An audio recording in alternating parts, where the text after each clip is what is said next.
Welcome back to Small Caps, ladies and gentlemen. My name is Kerry Stevenson, and I am delighted to be back again with Truth Bomb Tony. That is Tony Locantro from Alto Capital over there in Perth. And we are going to be talking all things markets. We're going to be talking what's going on, inflation, gold. Where is gold? Where is silver? Where is copper? What's the commodity he likes the most, and what we should all be doing in these crazy markets. This is not financial advice, ladies and gentlemen. Do your own research. This is Tony and I having a bit of a banter, and I just always like to get his views. He is one smart cookie when it comes to the markets. Why do I say that? Well, he won the bloody bottle of champagne at the gold conference recently because I lost the bet and he won, because he said interest rates are going up, property prices are going down, and I decided not to go that way. Anyway, he's got his bottle of mum. Hopefully he's had a drink. Absolutely. So I decided today that I'd have a glass of champagne in commiseration of me losing the bet. But Tony, welcome back to Small Caps. Great to see you. Yeah, love being on this program, Kerry. Get a great viewer number, some great responses. Probably one of the worst things I can do is read the comments section. It's a bit like a 5-year-old in a hot stove. And actually, someone said somewhere that cheap economic banter in a low suit. Well, truth of the matter is, Kerry, I shop at Tarakash. So get your places right. And look at him, ladies and gentlemen. He's looking very smart today. You know. Yeah, Tarakash jacket. There you go. Don't have to dress expensive. Again, I have no idea what Tarakash is, but that's okay. Let's get on to what people really want to know about. Now, I know you were watching online. I was there in person, Noosa Mining Conference. Shout out to Phil Dickinson and Des and all the families that put that together. Great conference, even if the weather was absolutely appalling.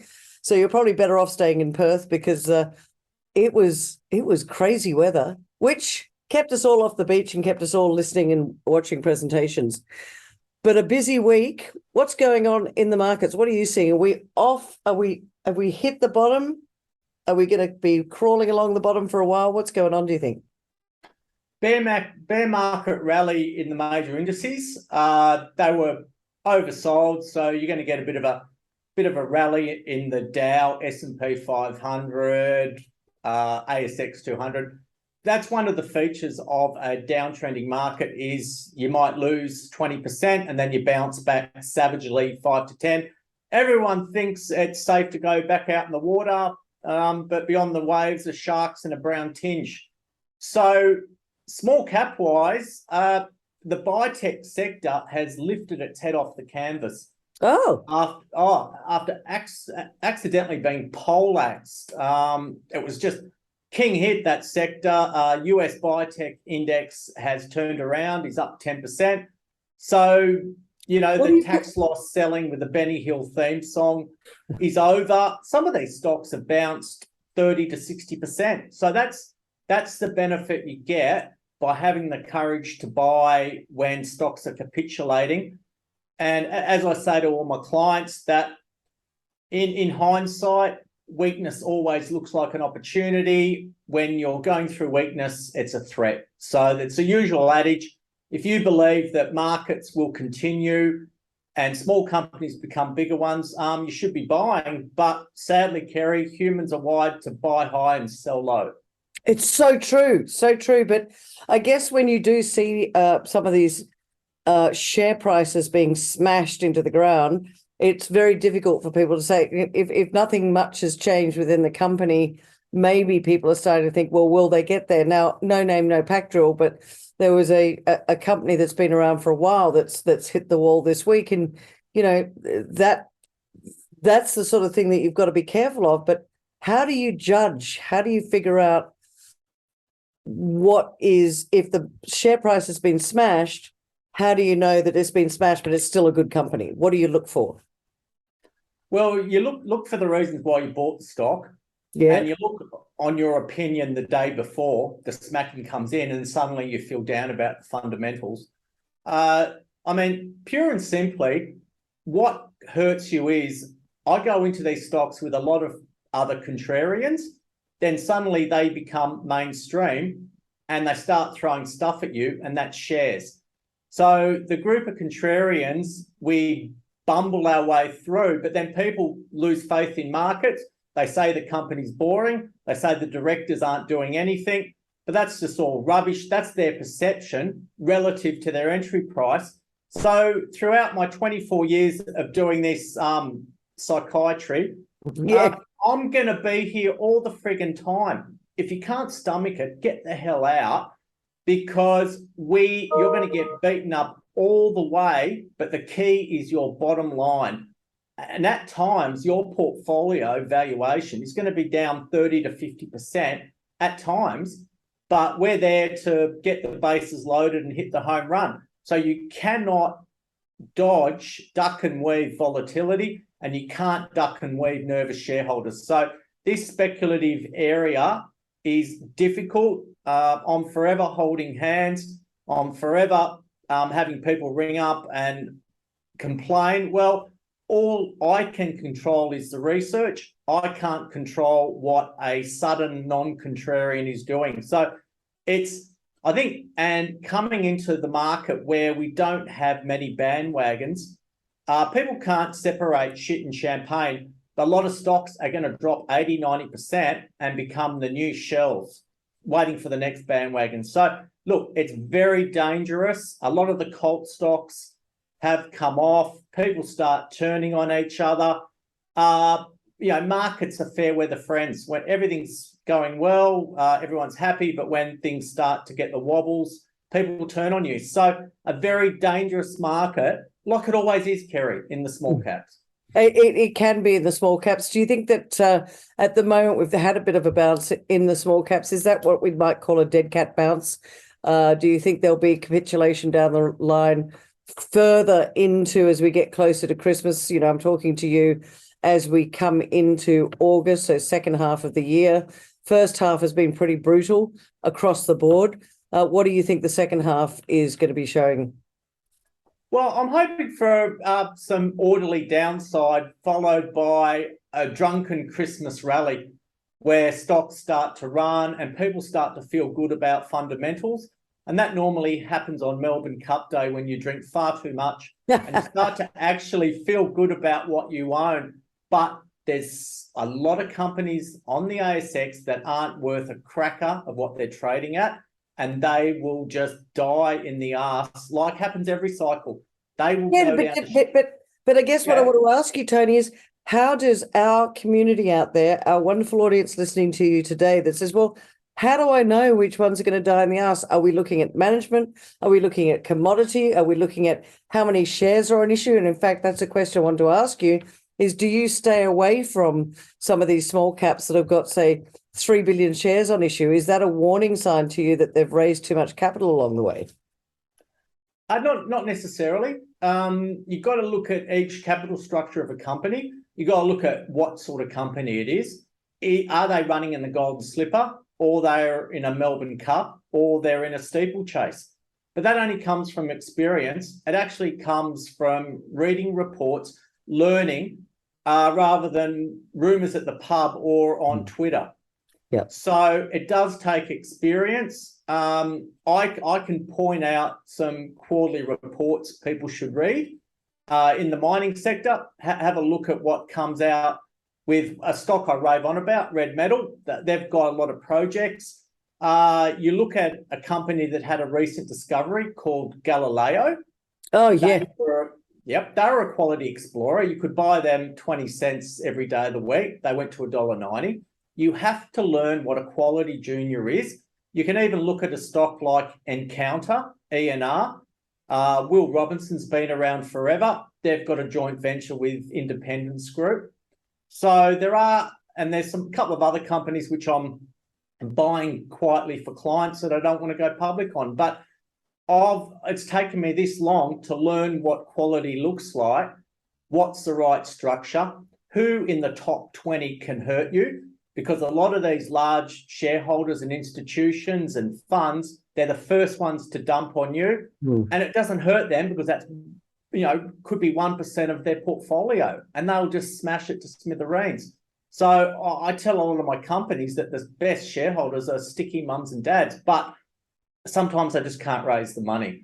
So it's all encompassing. And I look at, I'll give people an example of a biotech quality to look at. Something like Radio Farm and Narada have that feel about them in becoming a bigger company. But when you're getting smashed, it's hard to feel positive about anything. Well, tell us about Radio Farm. But again, ladies and gentlemen, do your own research. But Radio Farm and Narada, just briefly, what are they doing and why do you like them? Radio Farm listed at the wrong time, 60-cent IPO. During the final throes of tax loss selling, down to 13 cents for absolutely no reason.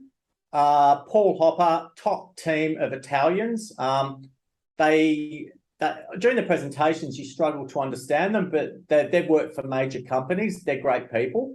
They're into radiopharmaceuticals. They're into brain tumours. They've got lots of trials coming up, a lot of cash. Unbelievable how that stock was being thrown out. You could have bought millions around 14 cents and they recovered to 25. Narada, probably a little bit of a gentler downtrend. They've just come out and said that their PCSK9 inhibitor for cholesterol actually assists with early stage heart disease. Atherosclerosis, which is the biggest killer. And so they've been sold off because their cholesterol inhibitor is being manufactured in Shanghai. Shanghai's been locked down. Good reason for everyone to sell the stock off. But if this cholesterol drug works and it has other uses, this thing will attract a major deal. So in this market, everything copped it. Yeah. All the rubbish stocks, the quality stocks, the big stocks. You look at a big blue chip biotech like TLX, raised money high levels down in the 3s. It's now in the 7s. So, big pharma couldn't care less about share prices. They just care about the science, and they're prepared to pay billions for drugs that don't even work. So I just like that sector. I stick to my guns. We'll keep buying. We'll keep in touch with management. I'll go to these conferences, and that's what you've got to do. You've got to work your backside off. You either spend years learning or you come to me, maybe do an educational course and then piss off and go through a discount broker. I don't know, Kerry. I don't know. Tell me about that financial course, because one of the things I've often said is we don't get taught it in schools.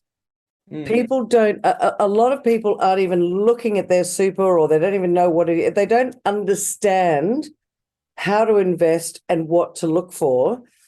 And so I want to find out about your financial course and why you think it's important for everyday people and even those that are investing right now in the markets.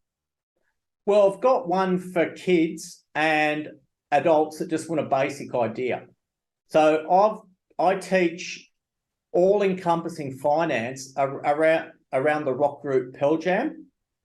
So I take each member of the band, and that represents a sector of finance, which you're not going to read in a book. And the pleasing thing is, Kerry, John McEnroe got up on stage with them in London and played guitar. So I'm actually adding John McEnroe to Pearl Jam. And the segment's going to be "You Cannot Be Serious." So it's going to be an all-encompassing. But I teach kids that Tony Locantro wasted $500,000 on cars. I made these mistakes. This is how you do it. You set up an account. You dollar cost average silver. It's it's $18.50 US at the moment. Get your friggin' account set up. Get your direct debit. Cut a couple of streaming services, and that could pay for your deposit on a house. So my theory with silver is buy it for 5 years. At some point, it'll have a run. It might double, it might triple, it might go higher, but that's the way I think to build wealth rather than the bank. I also look at, with some of the members of Pearl Jam, a discovery stock, someone that's going to drill some holes, a biotech stock with science proven. I look at ETFs, how to do that. Then I look at prices of houses, how price to income ratios, interest rates. So it's just a general lecture on what to do. So we have a couple of sessions. Sorry to interrupt you, Tony, Yeah. but is it something where, so they pay for this course, do they do it in their own time, or do they have to be online with you live? How does it work? Oh, completely live. Completely okay. live. So I keep it fresh because what happens on that day is the update of the world I give. So we have 2 sessions and then we have a 3-month catch up.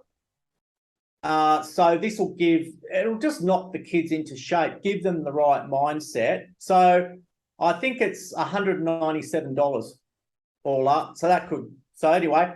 Can adults do it? What was that? Can the adults do it as well? Because yeah, they can do that. But I do a slideshow on advanced speculation. So I call that surviving and thriving in speculation. I look at market depths. I actually put together a portfolio in front of everyone, how I do it. I'll look at previous bubbles, 2 sessions, 3-month catch up, and that should give them the grounding, Kerry. But I mean, I've been doing this for a long time and it does take a while. But the good thing is the level of interest in this has been bugger all. So it's normally 10 people per session. So that's awesome. Well, that's because people just are a bit lazy at the moment, Tony. That's what I think anyway. Yeah. Where are we? So look, if they want to reach you on that one, how do they find out about it? Just quickly. Just shoot me an email, tony@altocapital.com.au. Obviously, it's not a cash grab. I think what I charge is fair for teaching them something that you're not going to get in a book or off a media boffin. Well, I guess I'm a media boffin, aren't I? Yeah, I'm a media boffin. Sorry, I'll take You're that a media back. boffin. Sorry about that, but you are. Yeah. And look, I often say to people that a lot of people now, especially with this tap and go, the old tap and go, wave it around. They've got no idea where their funny money is going. They've got absolutely no idea. It just leaks out of their hands. And so what I often say is, please get yourself educated and please don't throw your money away. You do need to invest for the future because the government, in my opinion, is not going to look after you as you want to retire. So if you want to retire and do it well, then make sure that you start to get yourself educated. I don't care what age you are, please get on with it. All right, let's move on to the inflation thesis. Is it here to stay? We know it's not transitory. The central banks around the world are trying to get it under control by raising rates. Are they going to raise them for a little while and do what they always do, which is, got scared, back off again? What's happening? Inflation, stagflation, reflation. We're going into stagflation, which is the last serious bout of that was in the 70s. And it's the worst. Like you have a bit of a debt binge, so that's like you're tickled. And then once you have to pay it back, it's like being sandpapered to death. But this isn't going to be an unmitigated disaster, Kerry. The average mortgage holder in New South Wales, if the rate rises come through, is going to have to find $90,000 a year, principal and interest. How do you come up with that number? Well, if you look at, let's have a look at a mortgage rate approaching 6 to 7%. So plus with the costs, so you've thrown in costs, probably about 60 grand a year, then you've got to pay back the principal. So it's a disaster, absolute disaster. So what else can I say? You're paying that sort of money post-tax on an asset that's going to drop in value. So, and if you look at people with high mortgages, I look at fixed rates now, 5 years, they're over 6%. Are they really? Yeah. When I took out my loan in last October, it was 2.64 for 5 years. So how people can afford that after tax, there's no wage growth. It's hard for people to go out and get a second income. People have gone out and splurged on SUVs, electric cars, using their home loans. We're heading for some dark times, and already Sydney prices are off 4%. So I just think that a lot of people are going to go quiet on spending. They're not going to update their fridges. They're going to keep their old cars. They're going to keep their own clothes, and that spells recession. So what I'm hoping is that the RBA, they're predicted to lift rates, to about 3.5% cash rate, which is still 3% below the long-term average. There's been some suggestions it could get up to 4%. Based on our level of debt, that's economic Armageddon. And this dream of infinite property price growth forever and being handed a 30-year magic carpet ride to home ownership, it's all over. So I think anyone in financial stress should get in touch with their bank or try and pick up the last of the buyers that don't read the papers. It's just going to be ugly, Kerry. I've got no other way of putting it. Okay. So are you saying then that, you're very bearish on the property market, but you said earlier that come towards the end of the year, bit of a party in the share market, and a lot of that liquidity will flood back into the share market. Is that what you're saying? Yep, absolutely. Okay. And I think Australia, there's some share markets that have a PE expansion. It was just like Japan in the late 80s, where the PE ratios got to 52 times. And you had Japan Airlines trading at 900 times earnings. Jeez. I just think that it's ridiculous, but I just think that with a lot of other assets cooked, we could see eventually, I'm not saying straight away, a bit of a stock market bubble in Australia where people will call it a new paradigm and we all blow up again. It's like you've had this scenario in Scandinavia, Mexico, a lot of other countries, but we hope that we do not turn into a Japan where you have a whole generation indoors playing video games or women that go and marry themselves. We just don't want that. No, that sounds awful. All right. That's what happens when people lose confidence in jobs, when they lose confidence in their assets, where they're not suffering from the effects of excessive debt. I looked in the paper today and the rate of mental illness amongst our youth has skyrocketed. Yeah. And I've got a 20-year-old, a 19-year-old, and a 14-year-old, and I've just got to talk to them because these kids have lost potentially up to 3 years and beyond of a normal life. And this mental illness issue, I think, is really going to have an impact, and it can't be taken for granted at all. But there are going to be opportunities to profit, and that's going to be in the stock market where there's always an opportunity. Always an opportunity, even in a bear market? Yeah. Well, bear market is just the major indice. Every year there's going to be a list of stocks that perform in the hundreds of percent. Just because the ASX 200 might lose 12, 15% in a year doesn't mean individual companies are going to perform, or the weight of institutional money flow. Maybe it might go into gold producers. Then suddenly we have a gold producer bubble, or heaven help them, they go back into biotechs. We have a bubble. Lithium, vanadium, scandium, rhodium, ammonium, kryptonite. It could be anywhere. It's just all about money flow. But viewers shouldn't be afraid of those two ugly words, bear market, because it's not that bad. Oh, good. I'm glad you said that. Now, at the Noosa Mining Conference this week, there was Brent Cook. He's with Exploration Insights, and he was asked the question, what is your favourite commodity over the next 12 months? It was a panel discussion, and two of them said copper and one of them said gold. I want to know, what is Tony Locantro's commodity of the year over the next 12 months? Everything crossed, it's silver, based on the fact that drilling at my favourite mining stock, Maronan, starts probably in about 10 days. I think the copper stocks have been smashed due to this short-term. The spot copper price has been absolutely poleaxed, and I look at the copper juniors and they've suffered. It's like Stavely came out with a pretty good result. I know. And the stock's halved. I know. What the heck happened there? It's just negative sentiment, and they admitted they released on the worst possible day. You look at Eagle Mountain, they just tipped in at 45 cents and they're trading at 20.